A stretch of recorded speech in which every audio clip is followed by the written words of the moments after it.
Hi friends, Ayyanar துணை serial நீ வரப்போகிற எபிசோட்ஸ்க்கான ப்ரோமோ தான் இந்த வீடியோவில் பார்க்க போகிறோம். வாங்க ஃப்ரெண்ட்ஸ் பார்க்கலாம்.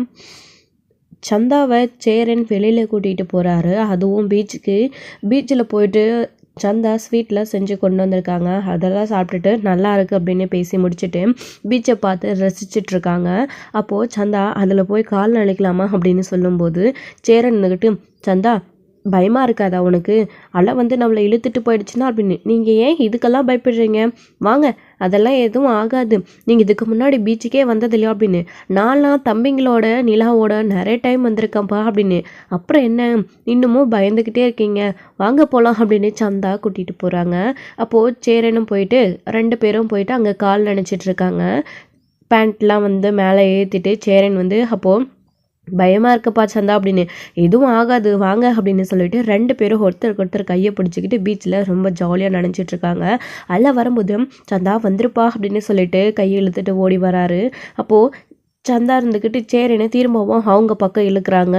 வாங்க, எதுவும் ஆகாது, தண்ணியில் கால் நினைக்கலாம், நான் இருக்கல, பயப்படாதீங்க அப்படின்னு சொல்லிட்டு சந்தா இழுக்கும்போது 2 பேரோடைய தலையிலையும் முட்டிக்குது. 2 பேரும் ஒருத்தருக்கு ஒருத்தர் பார்த்துக்கிறாங்க. பார்த்துட்டு அங்கேயே நின்றுட்டுருக்காங்க. பீச் அல்ல வந்து போயிட்டுருக்கு.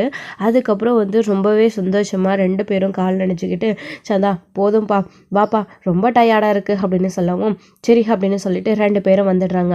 அப்படியே ஓடி பிடிச்சி அழிஞ்சு தெரிஞ்சதில் டயர்டாகி உட்காந்துடுறாங்க. உட்காந்து சந்தா வந்து ரொம்ப டயர்டாக இருக்குது அப்படின்னு சேரனுடைய தோலில் சாஞ்சிக்கிறாங்க. சேரனுக்கு ஒரு வெக்கமாக இருக்குது. அவருக்கு என்ன பண்ணுறதுன்னு தெரியல. இது வரைக்கும் அந்த மாதிரியெல்லாம் எங்கேயுமே நடந்ததே கிடையாது. சந்தா இப்படியே நம்ம கூட கடைசி வரைக்கும் வாழ்க்கை துணையாக நமக்கு வரணும் அப்படின்னு சேரன் அவ்வளோ ஆசைப்படுறாரு. சந்தாவோடைய கையை பிடிச்சி அவங்களுடைய உணர்வுகளே வேறு மாதிரி இருக்குது. சேரனுக்கு வந்து கடைசி வரைக்கும் சந்தா என் கூடவே இருக்கணும் அப்படின்னு மனசளவில் அவர் ஆசைப்பட்டுட்ருக்காரு. நம்மளுடைய கல்யாணம் எந்த குறையும் இல்லாமல் நல்லபடியாக நடக்கணும் அப்படின்னு மனசுக்குள்ளே நினச்சிட்ருக்காரு சந்தாவை பார்த்து சேரன். அப்போது அந்த பக்கமாக 3 ரவுடி பசங்க வராங்க. அவங்க வந்து சந்தாவை பார்த்து நக்கல் பண்ணவும் சேரனுக்கு கோவம் வருது. யாராவது எங்கடா தள்ளிட்டு வந்த? ஃபிகர் பார்க்கவே நல்லா இருக்குது. என்னடா உனக்கும் அந்த பொண்ணுக்கும் சம்மந்தமே இல்லை, இங்கே வந்து 2 பேரும் உட்காந்துட்ருக்கீங்க, என்ன தள்ளிட்டு வந்துட்டியா? நீ தானே தள்ளிட்டு வந்த, இவ்வளோ நேரம் நீ இருந்தல்ல, நீ கிளம்பு, அவ்வளோதான். நாங்கள் அந்த பொண்ணை இனிமேல் கூட்டிகிட்டு போய் எங்கேருந்து கூட்டிகிட்டு வந்தியோ அங்கே விட்டுடுறோம் அப்படின்னு சொல்லவும், இங்கே பாருங்க, தேவையில்லாத பிரச்சனை பண்ணாதீங்க, யார் நீங்கள், உங்களுக்கு என்ன வேணும், முதல்ல எங்கேருந்து போங்க அப்படின்னு சொல்லவும், என்னடா தள்ளிட்டு வந்த ஃபிகருக்கு இவ்வளோ கோவம் வருது, அவள் என்ன உன் பொண்டாட்டியா? இங்கே பார், ஒழுங்கு மரியாதையா அவளை இங்கே விட்டுட்டு போயிடு, அவளை கூட்டிகிட்டு போய் நாங்கள் விட்டுடுறோம் அப்படின்னு சொல்லவும் எனக்கு கோவம் வருது, ஃபிகர் தானே அப்படின்னு சொல்லிட்டு. அது மட்டும் இல்லாமல் வேறு மாதிரி சந்தாவை நினைக்கிறாங்க அந்த ரவுடிங்க வந்து, வேறு மாதிரி தொழில் பண்ணுறவங்க அப்படின்னு பேசின உடனே, காசுக்காக எங்கே வேணாலே வர்றவ தானே, அதுதான் பார்த்தாலே தெரியுதே அப்படின்னு சொல்லிட்டு சொன்ன உடனே சேரனுக்கு ஒரே கோபம், வெளுத்து வாங்கிடுறாங்க அடி. அவங்க எல்லாரையுமே சந்தா பயப்படுறாங்க, வேண்டாம் ஏதாச்சும் ஆகிடப்போகுது அப்படின்னு. என்னடா பார்த்துட்ருக்கீங்க, என்னவே அவன் அடிக்கிறான், போடுங்கடா அடி அப்படின்னு சொல்லுவோம். ஒருத்தர் அடிக்கிறாங்க, போய் அவ்வளோ போடுங்கடா அப்படின்னு. அப்போது இவர் சேரன் சண்டை போட்டுட்டு இருக்கும்போது சந்தாவுடைய கையை பிடிச்சி இன்னும் இருக்கிறவங்கெல்லாம் வந்து கையை பிடிச்சி சந்தாவை இழுத்துட்டு போகவும் இவங்க சண்டை போட்டுருக்கும்போது அப்போது இவரை அடித்து முடிச்சுட்டு சந்தாவை போய் காப்பாற்றி அவங்களையும் அடிக்கிறாரு சேரன். வந்து பயங்கரமான சந்தோஷம் சந்தாவுக்கு, இவர் வந்து சண்டை போட்டு நம்மளை காப்பாற்றிட்டாரு அப்படின்னு. அதுக்கப்புறம் சண்டை போட்டு உதச்சி அடித்து முடிஞ்சதுக்கப்புறமா எல்லாரும் டயர்டாகி அவங்க 3 பேரும் கீழே விழுந்துடுறாங்க. யாரடா, யாரை பார்த்து என்ன வார்த்தை சொன்ன? தள்ளிட்டு வந்தேன் அது இதுன்னு தப்பான தொழில் பண்ணுறவனு. இவளை பார்த்தா அப்படியாடா உங்களுக்கு தெரியுது? இங்கே பார், மரியாதை கெட்டுடும், இந்த வாய் தானே அப்படி பேசிச்சு அப்படின்னு சொல்லிட்டு வாயிலே எட்டி ஒதுக்கிறாரு சேரன் இருந்துக்கிட்டு. போது விட்டுருங்க அப்படின்னு சந்தா சொல்கிறாங்க. இங்கே பாருடா, இவ பேர் சந்தா, என்னுடைய மனைவி, இது நான் கட்டிக்க போகிற பொண்ணு. இனிமே யாராச்சும் இந்த மாதிரி பேசுனீங்க, சந்தாவை மட்டும் கிடையாது, இனி இந்த பீச்சுக்கு வர பொண்ணுங்களையோ இங்கே வர்றவங்களையோ தொந்தரவு பண்ணிங்கன்னு தெரிஞ்சிச்சு, அவ்வளோதான், உங்களை உண்டு இல்லைன்னு பண்ணிவிடுவேன் அப்படின்னு சொல்லிட்டு சேரன்னு சொல்லிட்டுருக்காரு. அதுக்கப்புறம் வா சந்தா நம்ம போகலாம் அப்படின்னு சொல்லிட்டு கூப்பிட்டுக்கிட்டு கிளம்பிடுறாரு சேரன் சந்தாவை. அப்போது வாவ், சூப்பராக ஃபைட் பண்ணிங்க, எனக்கு ரொம்ப பிடிச்சிருந்துச்சு அப்படின்னு சேரன் சிதைக்கிறாரு. அப்போ உங்களுக்கு சண்டைலாம் போட தெரியுமா அப்படின்னு. இல்லைப்பா சந்தா, நான் இந்த மாதிரி சண்டைக்கெல்லாம் போக மாட்டேன், தம்பிங்க சண்டைக்கு போனாலே நான் விட மாட்டேன். ஆனால் உன்னை வந்து தப்பாக பேசின உடனே எனக்கு கோபம் வந்துருச்சுப்பா, அதான் அடிச்சிட்டேன் அப்படின்னு சொல்லவும், ஏன்னா உங்களுக்கு அவ்வளோ பிடிக்குமா, என்னை தப்பாக பேசிட்டாங்க அப்படின்னு நீங்கள் அவர்கிட்ட சண்டை போட்டீங்க அப்படின்னு சொல்லிட்டு சந்தா கேட்கவும், ஆமாம் அப்படின்னு சொல்லிட்டு, ஏன் சந்தா உன்னை எனக்கு பிடிக்காதா அப்படின்னு, நீங்கள் சந்தா என்னுடைய மனைவி, இது நான் கட்டிக்க போகிற பொண்ணுன்னு சொன்னீங்கல்ல, எனக்கு ரொம்ப சந்தோஷமாக இருக்குது. என்னை நீங்கள் எப்போ கல்யாணம் பண்ணிக்க போகிறீங்க அப்படின்னு சந்தா கேட்குறாங்க. இது கேட்ட உடனே என்ன பதில் சொல்கிறதுன்னு தெரியல சேரனுக்கு. கொஞ்சம் திருன்னு முழிக்கவும், கவலைப்படாதப்பா சந்தா, நீ என்னுடைய மனைவி தான், நீ எனக்கு மட்டும்தான், நான் உன்னை கல்யாணம் பண்ணிப்பேன், நீ பயப்படாத இரு அப்படின்னு சொல்லிட்டு, எனக்கு தெரியாது நம்ம எப்போ கல்யாணம் பண்ணிக்க போகிறோம், ஊர்லேருந்து மாமா பையன் வேற ஃபோன் பண்ணி தொந்தரவு பண்ணிக்கிட்டே இருக்கா, நாம் சீக்கிரமாக கல்யாணம் பண்ணிக்கலாமா அப்படின்னு சந்தா கேட்குறாங்க. இது நான் மட்டும் முடிவு பண்ண முடியாதுப்பா சந்தா, ஆனால் கண்டிப்பாக நான் உன்னை கல்யாணம் பண்ணிப்பேன். நான் வீட்டில் அப்பா கிட்ட, தம்பிங்க கிட்ட, நிலா கிட்ட எல்லாருக்கிட்டையும் நான் பேசிட்டு சொல்லவா அப்படின்னு. சரி அப்படின்னு சொல்லிட்டு சந்தா சொல்கிறாங்க.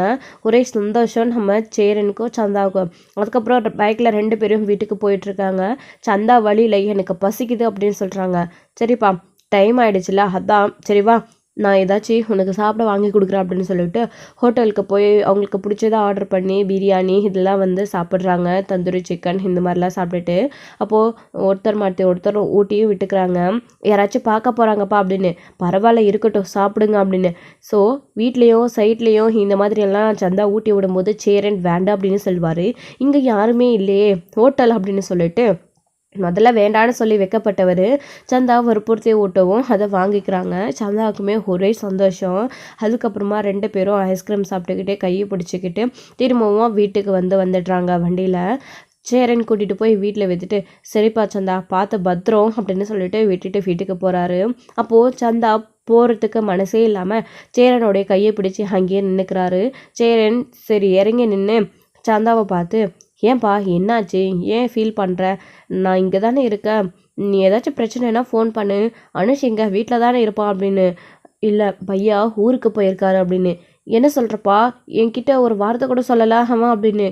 இல்லை வேலையை முடிச்சுட்டு தான் கிளம்புனாரு, நைட்டு வர்றதுக்கு லேட் ஆகும், காலையில் வேலைக்கு வர்றதுக்குள்ளே வந்துடுவார் அப்படின்ற மாதிரி சந்தா வந்து சொல்கிறாங்க சேரன்கிட்ட. அப்போது என்னப்பா சொல்கிறேன், நீ அப்போது தனியாக தான் இருக்கியா அப்படின்னு. ஆமாம் அப்படின்னு சொல்லிட்டு இங்கே 2 பேரும் சொல்லிட்டு இருக்கவும், அப்போது என்ன பண்ணுறதுன்னு தெரில, பேசாமல் வீட்டுக்கு கூட்டிகிட்டு போயிடலாமா அப்படின்னு யோசிக்கிறாங்க. அப்புறம் இந்த நேரத்தில் சந்தாவை எப்படி வீட்டுக்கு கூட்டிகிட்டு போகிறதும் அப்படின்னு யோசிக்கிறாரு சேரன் இருந்துக்கிட்டு. அப்போ தான் சரி நீங்கள் போயிட்டு வாங்க, நான் பார்த்து பத்திரமா இருந்துக்கிறேன் அப்படின்ற மாதிரி இங்கே சந்தா சொல்லிட்டுருக்காங்க. இல்லைப்பா நீ தனியாக இருக்க, எப்படி உன்னை விட்டுட்டு போகிறதுன்னு தான் தெரியலை அப்படின்னு. உன்னை எங்கள் வீட்டுக்கு கூட்டிகிட்டு போட்டுமா அப்படின்னு கேட்குறாங்க. சரி அப்படின்னு சந்தாவை சொல்லவும், சரி வாப்பா நம்ம வீட்டுக்கே போகலாம் அப்படின்னு சொல்லிட்டு திரும்பவும் வண்டியிலேயே உட்கார வச்சு கூட்டிகிட்டு வந்துடுறாங்க. சந்தாவுக்கு சேரன் கூட பைக்கில் போகிறது ரொம்ப பிடிச்சிருக்கு, அதனால தான் கூடவே இருக்கணும் அப்படின்னு ஆசைப்பட்றாங்க. போகும்போது கூட அப்படியே பைக்கில் கெட்டியே கட்டி பிடிச்சிட்டே போயிட்டுருக்காங்க ரொம்ப சந்தோஷப்பட்டுக்கிட்டு. இதை கஸ்தூரி அவருடைய அண்ணா இவங்க 2 பேரும் பார்க்குறாங்க. அது யாருன்னு, சேரன் தானே அப்படின்னு. ஆமாம் அந்த பையன்தான் அப்படின்னு. இவன் என்ன பேண்ட்டு சட்டையெல்லாம் போட்டுக்கிட்டு பைக்கில் பொண்ணோட உக்காந்துட்டு போகிறான், அந்த பொண்ணு கட்டி பிடிச்சிட்டு போகுது, யார் அந்த பொண்ணு அப்படின்னு. அப்போ தான் சந்தா இந்த பக்கம் வந்து அந்த சைடு திரும்பவும் முகத்தை பார்த்துட்டு, இது அந்த இந்திக்கார பொண்ணு இல்லை அப்படின்னு. ஆமாம் ஐயா என்ன இந்த பொண்ணு அவனை கட்டி பிடிச்சிட்டு போகுது, ஏன்னா இவனுங்களுக்கெல்லாம் மானம் வைக்கன்றதே இல்லையா, ஜாதி விட்டு ஜாதி எப்படினாலையும் கல்யாணம் பண்ணிக்கலாம்னு நினச்சிட்டு இருக்கானா என்ன இதெல்லாம், இவன் அந்த பொண்ணை கல்யாணம் பண்ணிக்கணும்னு இப்படி பழகிட்டு இருக்கானா என்ன அப்படின்னு. இங்கே பார் கஸ்தூரி, யாரோட வேணால் கல்யாணம் பண்ணிட்டு போயிட்டு போகிறாங்க, இதனால நமக்கு என்ன விடு. இங்கே பார் நம்ம பொண்ணு தான் நல்லபடியாக கல்யாணம் பண்ணி கொடுத்து வாழ்ந்துட்டு இருக்கால, எதுக்கு தேவையில்லாமல் இதெல்லாம் நம்ம பற்றி யோசிச்சுட்டு இருக்கணும் அப்படின்னு. இல்லைன்னா அதுக்குன்னு கல்யாணம் பண்ண ஒரு வரமுறை இருக்குல்ல, இவன் வேற ஒரு பொண்ணை கல்யாணம் பண்ணிருந்து நம்ம வீட்டை, அதாவது நம்மளே எல்லாரையும் அசிங்கப்படுத்திட்டானா அப்படின்னு கஸ்தூரி சொல்கிறாங்க. அப்போ தான் இங்கே அவருடைய அண்ணன் இருந்துக்கிட்டு, என்னம்மா அவனுடைய அப்பனே அப்படி தானே பண்ணான், ஜெயிலுக்கு போயிட்டு வந்து இன்னொருத்தைய கல்யாணம் பண்ணி கூட்டிகிட்டு வரல, அந்த மாதிரி தான் அப்பம் புத்தி இவனுக்கு அப்படியே தானே வரும், விடு அதுங்க எங்கேயாச்சும் போயிட்டு போகுதுங்க, நம்ம பாட்டுக்கு நம்ம வேலையை பார்த்துட்டு போகலாம் அப்படின்னு அவருடைய அண்ணன் சொல்கிறாரு. சரிண்ணா சரி வா அப்படின்னு போகலாம் அப்படின்னு சொல்லிட்டு 2 பேரும் கிளம்பி போயிட்டுருக்காங்க.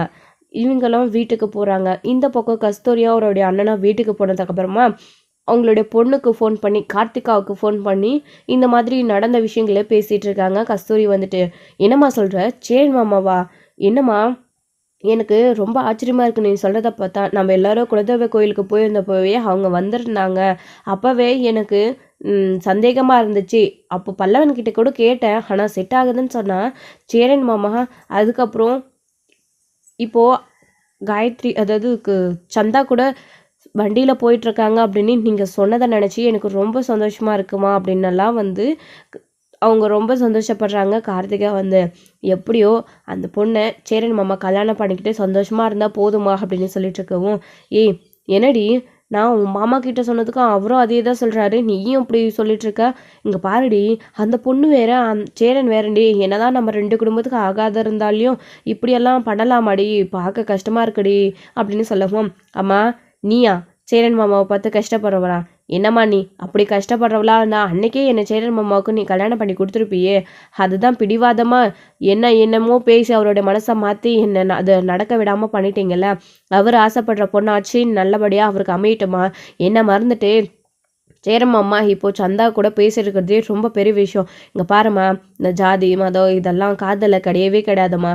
இங்கே பாரு நீ இது எல்லாத்தையும் போட்டு அவர் ஏதாச்சும் பேசி குழப்பி விட்டுற போகிறம்மா. நான் அப்புறம் சேரன் மாமாவுக்கு டேரெக்டாக ஃபோன் பண்ணி பேசிடுவேன் பார்த்துக்கோ அப்படின்னு. ஏய் மாப்பிள்ளைக்கு தெரிஞ்சால் என்னடி ஆகும்? நீ ஃபோன்லாம் பண்ணி பேச வேணாம் அப்படின்னு. அப்போனா நீ இதில் ஏதோ கொட்டியோ குழப்பாத அமைதியாக இருந்தால் போதுமா. அவங்க 2 பேரும் ஒருத்தருக்கு ஒருத்தர் ஆசைப்படுறாங்க போல இருக்குது. அவங்க கல்யாணம் பண்ணிட்டு சந்தோஷமாக இருக்கணும். அவங்க வீட்டில் இருக்கிறவங்களுக்கே சம்மதம் பிரச்சனை இல்லைன்றப்போ உனக்கு என்னம்மா அப்படின்னு சொல்லவும், ஏதாச்சும் கேட்டு போட்டோம் விடுடி. எனக்கு என்ன மாமாவும் இதே தான் சொல்கிறாரு, நீ இதே சொல்கிறா. விட்டுட்டேன் நான் என் பாட்டுக்கு என் வேலையை பார்த்துட்டு போயிட்டே இருக்கு. எனக்கு என்ன வந்துச்சு அப்படின்னு. சரிம்மா அப்படியே இரு. சரி நான் வைக்கிறேன் அப்படின்னு சொல்லிட்டு சந்தா அதாவது கார்த்திகா வந்து அவங்க அம்மா கிட்ட பேசிட்டு ஃபோனை கட் பண்ணிடுறாங்க. சந்தாவை நினச்சி ரொம்ப சந்தோஷப்படுறாங்க கார்த்திகா இருந்துக்கிட்டு. எப்படியாச்சும் என் சேரன் மாமாவுக்கு சீக்கிரமாக கல்யாணம் ஆகணும் சாமி அப்படின்னு சொல்லிட்டு உடனே பூஜை ரூமுக்கு போய் அங்கே நின்று சாமி கும்பிடுறாங்க. கார்த்திகாவோட ஹஸ்பண்ட் இதெல்லாம் பார்த்துட்டு, என்ன பண்ணுற நீ கார்த்திகா அப்படின்னு. என்ன நேரத்தில் சாமி கும்பிட்ற அப்படின்னு. இல்லைங்க சேரன் மாமா இருக்கால அவர் ஒரு பொண்ணை விரும்புகிறாராம். என் அம்மா ஃபோன் பண்ணி சொல்லிச்சு அந்த பொண்ணோட சேரன் மாமாவுக்கு நல்லபடியாக கல்யாணம் ஆகணும்னு ஆசைப்பட்றேன். என் சேரன் மாமா ரொம்ப நல்லவர் அப்படின்னு சொல்லிட்டு சந்தா அதாவது அவருடைய ஹஸ்பண்ட் கிட்ட பேசிகிட்டு இருக்கவும் கார்த்திகா வந்து அப்போது ஆமாம் உண்மையிலேயே அவர் ரொம்ப நல்லவர் தான். குலதெய்வ கோயிலுக்கு வந்திருந்தப்போ கூட நான் நோட் பண்ணேன் உன் அம்மாவுக்கு அந்த குடும்பத்தை பிடிக்காத போல இருக்குது. அப்பப்போ ஏதாச்சும் சண்டை போட்டுகிட்டே இருப்பாங்க நான் நோட் பண்ணேன் அப்படின்னு. ஆமாங்க அதெல்லாம் பழைய கதை அப்படின்னு.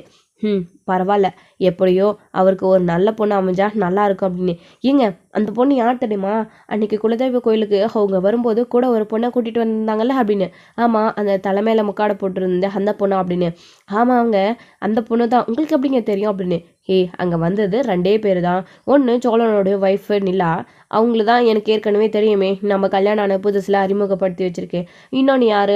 அவங்க தான் அப்படின்னு சொல்லவும் கரெக்டுங்க அவங்க கூட தான் சேரன் மாமாவுக்கு அவங்கள ரொம்ப பிடிச்சிருக்கு போல இருக்கு அப்படின்னு சொல்லவும், சரி விடு அவங்களுக்கு பிடிச்சிருந்தா அவங்க கல்யாணம் பண்ணிக்கிட்டோம் அப்படின்னு அவரோட ஹஸ்பண்ட் சொல்கிறாரு. அவங்க கல்யாணம் பண்ணிக்கிட்டு சந்தோஷமாக இருக்கட்டும் அப்படின்னு. ஆமாங்க என்னுடைய ஆசையும் அதுதான் அப்படின்னு சொல்லிட்டு இங்கே கார்த்திகா வந்து அவரோட ஹஸ்பண்ட் கிட்ட பேசிகிட்டு இருக்காங்க. இன்னொரு பக்கம் சேரன் சந்தாவை கூட்டிகிட்டு போய் வீட்டு முன்னாடி நிற்கவும் நடேசன் இதை பார்த்து, ஏய் என்னடா இது இந்த பொண்ணை எங்கடா வீட்டுக்கு கூட்டிகிட்டு வந்திருக்க? அம்மா நீ என்ன இப்படி இருக்க? அம்மா என்ன 2 பேரும் எங்கேயாச்சும் வெளியில் போயிட்டு வந்தீங்களா அப்படின்னு. அப்பா ஆமாப்பா நான் சந்தாவை கூட்டிகிட்டு பீச்சுக்கு போயிருந்தேன்ப்பா அப்படின்னு. என்னடா உனக்கு எதுக்கு இந்த தேவையில்லாத வேலைலாம்? அன்றைக்கே தான் இந்த மாதிரி எதையும் ஆசையை வளர்த்துக்காத இதெல்லாம் செட் ஆகாத நான் உங்ககிட்ட சொன்னேன்ல அப்படின்னு சொல்லிட்டு நடேசன் வந்து காய்ச்சி முச்சுன்னு கத்துறாரு. அப்போது பல்லவன் பாண்டியன் சோழன் எல்லாருமே உள்ளேருந்து வெளியில் வராங்க. ஏன் நிலா கூட என்னாச்சுன்னு அப்படின்னு. என்னம்மா என்னது இதெல்லாம்? நீங்களாம் இதை கேட்க மாட்டிங்களா? இவன் என்னமோ இந்த பொண்ணை வீட்டுக்கு கூட்டிகிட்டு வந்திருக்கான் இந்த ராத்திரியில் அதுவும் வண்டியிலே அப்படின்னு கேட்கவும், உங்களுக்கு என்ன இப்போ பிரச்சனை? அண்ணனும் அவங்களும் வெளியில் போயிட்டு இப்போ தான் வீட்டுக்கு வராங்க. வந்த உடனே கத்திட்டு இருக்கீங்க அப்படின்னு. டேய் என்னடா நினச்சிட்டு இருக்கீங்க நீங்கள் எல்லாரும் உங்களுடைய மனசில்? நான் இந்த பொண்ணு இவனுக்கு வேண்டாம் அப்படின்னு நான் அன்றைக்கே சொன்னேன்ல. அப்படி ஏதாச்சும் என்ன இருந்தால் மாற்றிக்க சொல்லி இப்போ என்னடா இந்த பொண்ணையும் அவனையும் 2 பேரும் ஒன்று சேர்த்து வைக்கலான்னு இந்த மாதிரிலாம் பண்ணிட்டு இருக்கீங்களா அப்படின்னு. அங்கிள் இங்கே கொஞ்சம் கோவப்படாது இருங்களே அப்படின்னு. என்னம்மா நீயும் அப்படின்னு. அங்கிள் சேரனனுக்கு அவங்கள பிடிச்சிருக்கு, அவங்களுக்கும் சேரனை பிடிச்சிருக்கு. 2 பேரும் ஒருத்தருக்கு ஒருத்தர் விரும்புகிறாங்க. அப்படி இருந்தும் ஏன் அங்கிள் நீங்கள் வேண்டான்னு சொல்கிறீங்க? என்ன அங்கிள் அப்படின்னு. இங்கே பாருமா வேண்டாமா அப்படின்னு. என்ன அங்கிள் நீங்கள் சந்தா வேற அண்ணன் வேறன்னு நினைக்கிறீங்களா அப்படின்னு சொல்லவும், என்னம்மா நீ இப்படி கேட்டுட்ட? நான்லாம் அதை எப்போம்மா பார்த்துருக்கேன் அப்படின்னு சொல்லிட்டு. அங்கிள் அதனால தான் சொல்கிறேன் ப்ளீஸ் அங்கிள் விடுங்க. சேரன் ஆசைப்பட்டவரே கல்யாணம் பண்ணிக்கிட்டோம் அப்படின்னு சொல்லவும் அதுக்கப்புறம் நடேசன் தயங்கிட்டு அமைதியாக நிற்கிறாங்க. அப்போது கிட்ட நிலா போயிட்டு, என்ன அங்கிள் ஏன் இப்படிலாம் பேசுகிறீங்க? பாருங்க அண்ணனுடைய முகமே மாறி போச்சு. அவங்க சந்தா கூட வெளியில் போகிறேன் அப்படின்னு சொல்லிட்டு போகும்போது இவ்வளோ சந்தோஷமாக போனார் தெரியுமா? இப்பயும் சந்தோஷமாக போயிட்டு தான் 2 பேரும் வீட்டுக்கு வந்திருக்காங்க. வந்த உடனே இப்படி பேசினா எப்படி அங்கிள்? ப்ளீஸ், ஏற்கனவே அண்ணன் ஒரு பொண்ணு மேலே ஆசைப்பட்டு, கார்த்திகாவும் அண்ணன் மேலே ஆசைப்பட்டு அது நடக்காமல் போயிடுச்சு.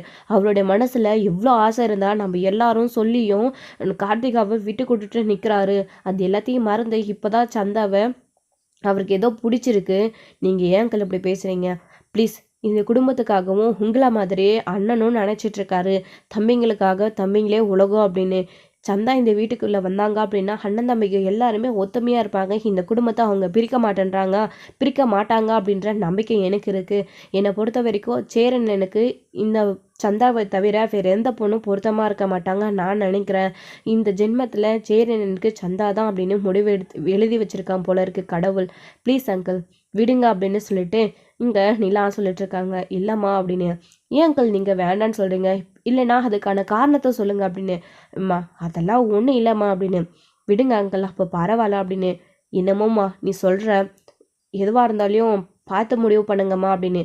அங்கிள் இதில் முடிவு பண்ண எதுவுமே இல்லை. அவங்க 2 பேருக்கும் பிடிச்சிருக்கு. நீங்களே ஒரு நல்ல நாள் பார்த்து சொல்லுங்கள். சேரன் எனக்கு கல்யாணம் பண்ணி வச்சிடலாம் அப்படின்னு சொல்லிட்டு இங்கே அதாவது சந்தாவை பார்த்து நிலா வந்து நடேசன்கிட்ட கேட்டுட்ருக்கவும் நடேசனுமே சந்தாவை பார்க்குறாங்க. அப்போது சந்தா என்ன பண்ணுறாங்க அப்படின்னா கொஞ்சம் போயிட்டு சேரன் பக்கத்தில் போய் நின்றுக்கிறாங்க கொஞ்சம் பயந்த மாதிரி. அப்போது 2 முகத்தையும் பார்த்துட்டு என்னம்மா அப்படின்னு சொல்லிட்டு அவருடைய மனசில் நினைக்கிறாரு. 2 பேரும் கரெக்டாக பொருத்தமாக தான் இருப்பாங்க. அவனு சந்தாவும் சேரன் பின்னாடி போய் நிற்கிறத பார்த்த உடனே அந்த பொண்ணுக்கு அவனை ரொம்ப பிடிச்சிருக்கு போல இருக்குது, ஆசைப்பட்டுருச்சு போல இருக்குது அப்படின்னு நடேசன் மனசுக்குள்ளே நினச்சிட்டு இங்கே யோசிச்சுட்ருக்காரு. அங்கிள் ப்ளீஸ் இப்போதைக்கு அவங்க உள்ளே போகட்டும். வெளியே நிற்க வச்சு எவ்வளோ நேரம் தான் பேசிகிட்டு இருப்பீங்க? இதை பற்றி நான் உங்ககிட்ட அப்புறம் பேசுகிறேன் அப்படின்னு சொல்கிறாங்க நிலா. அதுக்கப்புறம் அண்ணன் நீங்கள் உள்ளே வாங்க, அவர் எதுவும் சொல்ல மாட்டார் அப்படின்னு. அண்ணன் உள்ளே கூட்டிகிட்டு வாண்ணே அப்படின்னு. பல்லவனுமே அண்ணா உள்ளே வாண்ணே அப்படின்னு கூப்பிடவும் சேரன் உள்ளே போகிறாரு. அப்போது போயிட்டு டல்லாக அப்படியே உட்காந்துக்கிறாங்க. என்னாச்சுன்னு இப்போ 2 பேரும் இப்படி மூஞ்ச வச்சிட்ருக்கீங்க? இன்றைக்கெல்லாம் போய் ஜாலியாக ஊர் சுற்றிட்டு வந்துட்டு இப்போ இப்படி இருந்தால் என்ன அர்த்தம் அப்படின்னு. இல்லைடா பல்லவா அது வந்து அப்படின்னு. என்ன அவர் பேசுனதை நினச்சிட்டு இருக்கியாண்ணே? விடுண்ணே அதெல்லாம் நீ எதையும் நினச்சிக்காத அப்படின்னு சொல்லிட்டு அதுக்கப்புறம் சந்தா ஏதாச்சும் சாப்பிட்றீங்களா அப்படின்னு. இல்லை எதுவும் வேண்டாம் அப்படின்னு சொல்லிட்டு. ஓ அப்படியாப்பா சரி ஓகே அப்படின்னு. என்னண்ணே சந்தாவை வீட்டுக்கு கூட்டிகிட்டு போய் விடாமல் டேரெக்டாக எங்கே கூட்டிகிட்டு வந்திருக்க? லேட் ஆகிடுச்சின்னு கூட்டிகிட்டு வந்துட்டியா அப்படின்னு. இல்லைடா வீட்டுக்கு தான் கூட்டிகிட்டு போனேன். அனிஷே ஊருக்கு போயிருக்கான் போல இருக்கு. சந்தாவை தனியாகவே விட்டுட்டு போயிருக்காண்டா. என்கிட்ட கூட ஒரு வார்த்தை சொல்லலை. இங்கேயாச்சும் கொண்டு வந்து விட்டுட்டு போயிருக்கணும்ல, அதுவும் இல்லை. பீச்சுக்கு போயிட்டு வீட்டில் விட்டுட்டு வரலான்னு போது தான் சந்தா என்கிட்ட விஷயத்தவே சொல்லிச்சு. அதான் தனியாக இருக்குமே நீ இப்படியே கூட்டிகிட்டு வந்துட்டேன் அப்படின்னு. ஓ அதுவும் சரிதானே, நீங்கள் நல்ல வேலை தான் செஞ்சுருக்கீங்க அப்படின்னு நிலா சொல்கிறாங்க. சரிண்ணா சந்தா இங்கே இருக்கட்டும், எங்களுக்கு எந்த பிரச்சனையும் இல்லை அப்படின்னு சொல்லிட்டு எல்லாருமே சொல்லிட்டுருக்காங்க. அப்புறம் சரிப்பா ரொம்ப டைம் ஆகிடுச்சு, ஏற்கனவே நான் எல்லாருக்கும் சமைக்கிறேன் சாப்பிட்றலாம் அப்படின்னு. அண்ணா அதெல்லாம் ஒன்றும் வேணாண்ணே, எப்பயுமே கிச்சனு வேலைன்னு தான் இருப்பீங்களாண்ணா? விடுங்கண்ணே, நாங்கள் ஆல்ரெடி நீங்கள் இப்படி வர லேட் ஆகுதுன்னு தெரிஞ்ச உடனே எல்லாருக்கும் சாப்பாடு ஆர்டர் பண்ணியாச்சுண்ணே. பேசாமல் நம்ம உட்காந்து எல்லாரும் சாப்பிட்டுட்டு ரெஸ்ட் எடுக்கலாண்ணே, தூங்கலாம் அப்படின்னு சொல்லவும் அப்போ சரிப்பா நான் போயிட்டு கை காலில் கழுவிட்டு வரேன் அப்படின்னு சேரன் வழக்கம் போல் போயிட்டு டிஷர்ட்டையும் வேஸ்ட்டையும் கட்டிட்டு வந்துடுறாரு. சந்தா மட்டும் ஈரத்தோடையே உட்காந்துட்டு இருக்காங்க என்ன பண்ணுறதுன்னு தெரியாமல். அப்போது என்னப்பா சந்தா நீ கை கால் கழுவலையா அப்படின்னு. இல்லை ட்ரெஸ் கொண்டு வர மறந்துட்டேன் அப்படின்னு சொல்கிறாங்க. இப்போது என்ன பண்ணுறது அப்படின்னு. அப்போது தயங்க நின்றுட்டு இருக்கும்போது அண்ணா என்கிட்ட நிறைய சுடிதார் இருக்குது அவங்க போட்டுக்கிட்டோண்ணா அப்படின்னு.